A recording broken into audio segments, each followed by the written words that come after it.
March 1945. General George S. Patton's Third Army is moving faster than anyone thought possible. The Rhine has been crossed. German resistance is collapsing by the mile. Entire divisions are surrendering intact. Patton is 59 years old. A cavalryman by instinct. An aggressive commander who believes momentum saves lives. His orders are simple: keep moving. The 45th Infantry Division, the Thunderbirds, are veterans. They have fought from Sicily to Anzio, from Salerno to southern France. They have seen brutality before. But nothing prepares them for Aschaffenburg, a medieval river city in Bavaria. A fortress town dominated by Schloss Johannesburg, a red sandstone castle built to withstand siege. Strategically, Aschaffenburg matters. It sits astride the main river. It blocks movement east. But tactically, it should fall without resistance. Most German commanders understand the war is lost. One does not.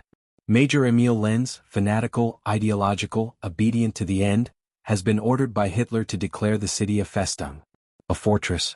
Defend to the last stone. Lenz believes this literally. And to enforce it, he turns the city into a hostage camp. March 28, 1945. American jeeps roll toward Aschaffenburg expecting another surrender. Then they stop. The bodies are hanging from lampposts. Not soldiers. Civilians. Old men. Women. Teenagers. Signs hang from their necks. Here hangs a traitor. The crime is not collaboration. The crime is belief. Belief that surrender would save their homes. White sheets had been hung from windows. Families had tried to end the fighting. Major Lenz answered with executions. The bodies are still warm. American soldiers stare. No one speaks. This is not grief. This is rage. The 45th Division advances cautiously. The streets are quiet. Windows shuttered. Doors barred. Then the first shot. A rifle cracks from a steeple. A machine gun opens from a cellar. A Panzerfaust detonates against a wall. The Americans dive for cover. Fire comes from everywhere. And then the realization hits. It's not just soldiers firing. It's civilians. Old men in coats. Women throwing grenades. Teenagers with rifles shaking in their hands. Lenz has forced the population to fight. He has told them surrender means slaughter. That Americans will rape and murder. The soldiers hesitate. They don't want to shoot civilians. And because they hesitate, they die. Casualties mount. Stretcher teams run non-stop. What should have taken hours becomes a meat grinder. Then the scouts report the hangings. Executed civilians. Murdered for trying to stop the fighting. The mood shifts. This is no longer liberation. This is containment. Lieutenant Colonel Felix Sparks studies the map. The castle dominates everything. That's where Lenz is. And Sparks understands something critical. If he keeps sending infantry, he will lose his men one street at a time. So he makes a decision. He stops negotiating. He orders withdrawal. Then he calls for everything. 155mm long toms. M12 gun motor carriages. Air support. This is not a strike. It is an erasure. The guns roll into position. Barrels lowered. Point-blank fire. The first shell hits a timber-framed house. It does not collapse. It explodes. Block by block. Street by street. Buildings disintegrate. Fire spreads. The city burns. Above, P-47 Thunderbolts dive. Inside the castle, Lenz orders resistance. The Americans are afraid, he shouts. He is wrong. They are not afraid. They are finished negotiating. 4 days the bombardment continues. An American sergeant writes in his diary, "We just sat on the hill and watched it burn. After the bodies on the lampposts, I didn't feel a thing. The city is destroyed. 90% rubble. Then only the castle remains. The Americans bring up an M12. 155mm at point-blank range. Shells punch through walls that stood for centuries. Stone flies. Fire spreads. Inside, teenage soldiers scream. They beg Lenz to surrender. He threatens them with his pistol. Finally, resistance collapses. April 3rd. A white flag appears. Ghost-like figures emerge from the ruins. Then Lenz. Uniform intact. Medals shining. He salutes. Felix Sparks does not return it. "Get him out of my sight," Sparks orders, "before I shoot him myself." The city is silent. The lesson is complete. If you find this kind of forgotten frontline history as powerful as we do, we'd be honored if you'd hit the subscribe button. These are the moments where war stops being abstract and starts being human. Subscribing helps ensure these stories aren't forgotten. The order goes out quietly. Not shouted. Not dramatized. Just transmitted. Pull back. Clear the streets. Get out of the kill zone. Men who have been fighting house to house retreat uphill, away from the medieval streets that have already taken too many of their friends.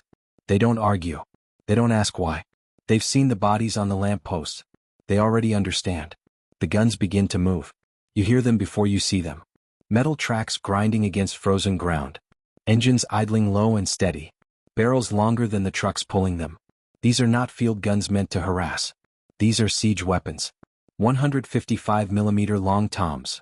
M12 gun motor carriages, self-propelled, open-topped, brutal.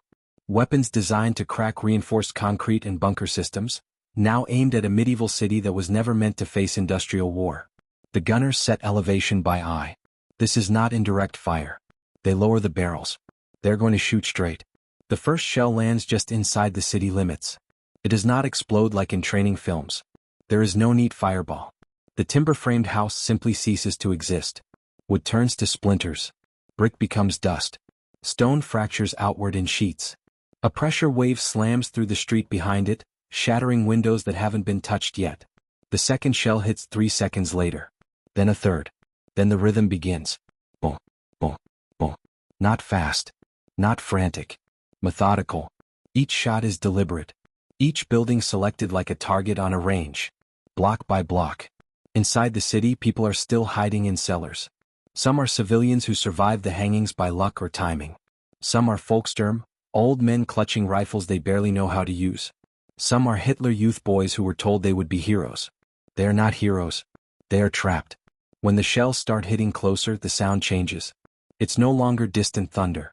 It becomes a physical force. The air compresses. Your chest tightens. Your ears ring. People scream, not from pain but from panic. The panic of realizing there is nowhere to run. Fire breaks out almost immediately. Not from gasoline or flamethrowers. From friction. From collapsing beams striking sparks off stone. From ruptured stoves. From shattered electrical lines. Flames crawl up drywood like living things. The medieval city becomes a furnace.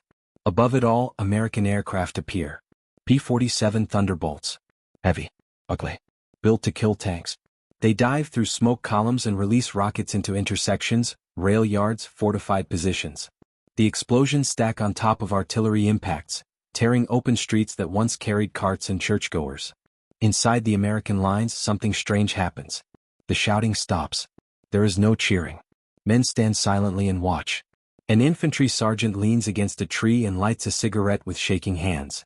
He doesn't look away when a church spire collapses in on itself. Another soldier mutters almost to himself, "That's it. That's the end of it." But it isn't. Because above the burning city one thing still stands. Schloss Johannesburg. Red sandstone. Massive. Unbroken. A fortress designed to intimidate peasants and rival princes. Not modern artillery. Major Emil Lenz is inside. He can feel the bombardment now. The castle shakes. Dust falls from the ceiling. Chunks of stone chip away with each near miss. He moves through the corridors barking orders that no longer matter. Hold.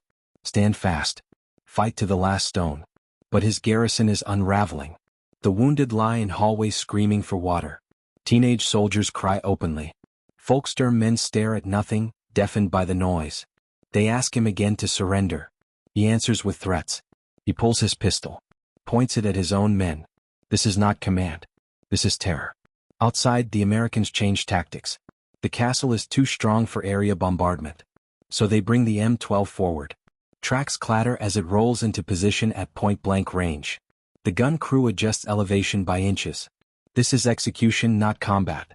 The first shell hits the main tower. The impact is visible even from a distance. Stone explodes outward in slabs the size of doors. Dust clouds pour from arrow slits. The second shell punches through a wall that has stood for 300 years. The third sets the roof ablaze. Inside, the world becomes fire and choking dust. The castle is no longer a fortress. It is a tomb. Men inside scream that they cannot fight a wall of fire. They beg. They plead. They curse Lenz. One of them, barely 16, throws down his rifle and refuses to move. Lenz strikes him. Threatens him. But the spell is broken. Fanaticism cannot survive physics. On the morning of April 3rd, the firing stops. Silence falls over the ruins. Then movement. A scrap of white cloth appears through a hole blasted in the castle wall. American gunners hold fire. Infantry moves forward cautiously, rifles raised.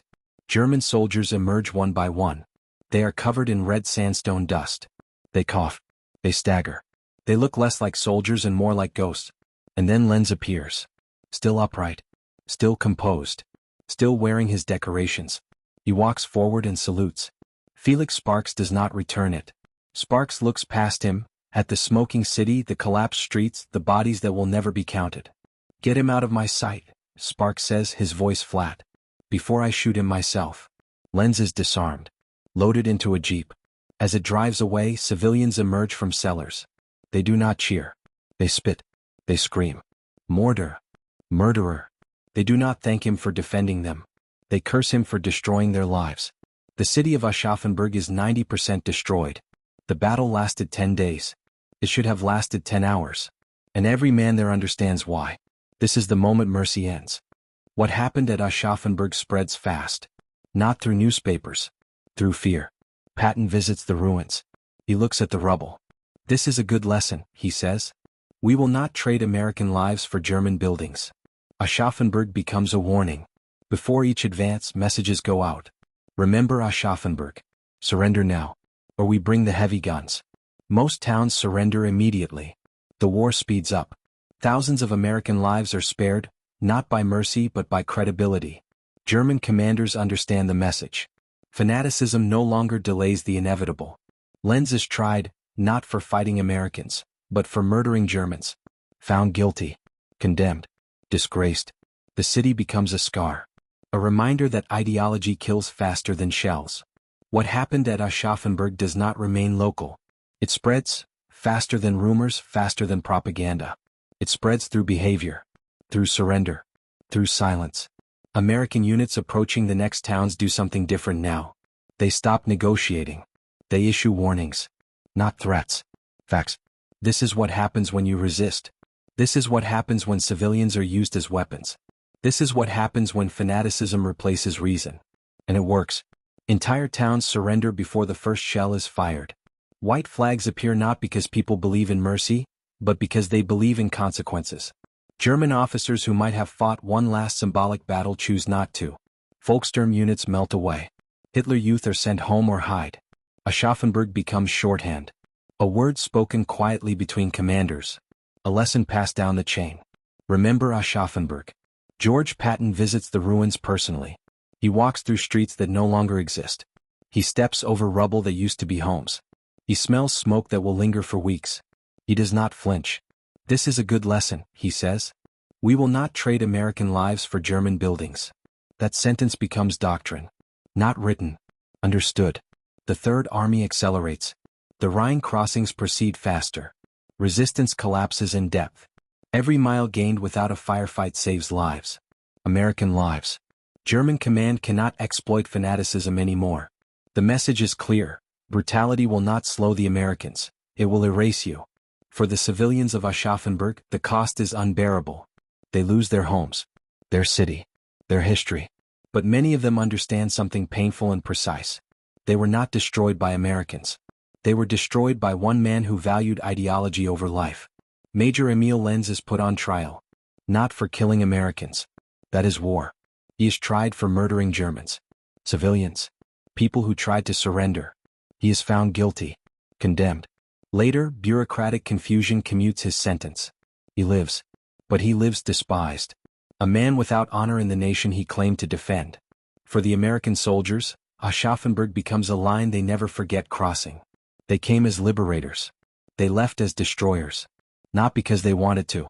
Because they were forced to. And that is the ripple. Not just strategic. Moral. Aschaffenburg teaches the Third Army that restraint without reciprocity is suicide. That mercy is not infinite. That war punishes hesitation. And that sometimes, to save lives later, you must destroy something now. This lesson shortens the war. Not dramatically.